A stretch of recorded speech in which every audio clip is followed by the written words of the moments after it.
Alright, meteorologist Team Davis and the Weather Pros, live for theblog.com.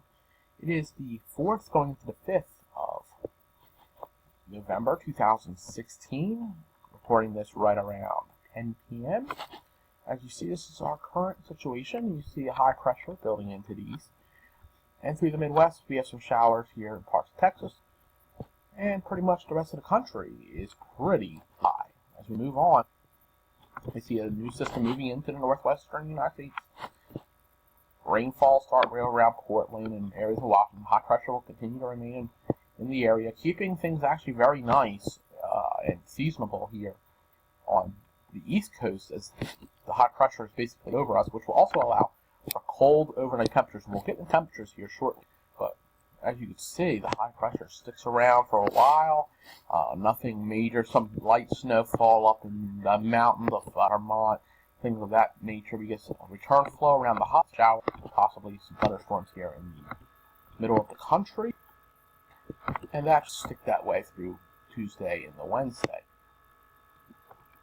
Somewhat of a low out there near Bermuda, keeping the high pressure actually west, keeping the temperatures cool, mainly 60s and 70s in most areas here on the East Coast. This will continue through Friday of next week. So it's a pretty dry week, most of the East Coast. And this will continue. We get a cold front form here with a low pressure near the Great Lakes. Showers coming down across the area of New Jersey, Pennsylvania, Delaware. You actually see snow up on the Canadian side. And we also see some snow creep up. So we may have some slight effect snow off Lake Erie. Also facing slopes in West Virginia. As this thing starts to try to... This is a ways out, so this can still change. And this is a specific FS model where to get a nor'easter type system. Cause wind and rain sitting near the 14th of the month. And that thing would finally move away. But primarily over the next work. Just to give you a little idea what temperature-wise we got here. You see the cooler 50s, 40s come down. We also see where the 80s sitting along the Gulf Coast. This is nationwide, so we're just going to take a look at the trend here. And you can see cool temperatures, mainly at night. You get those cooler temperatures. It rebounds into the 60s in most areas, especially along the coast. We do get it down into some 20s and 30s in certain areas, especially West Virginia. We also see that it gets cool in areas, especially starting to New Jersey, Pennsylvania. We have 50s start to come our way, and this is, let's see,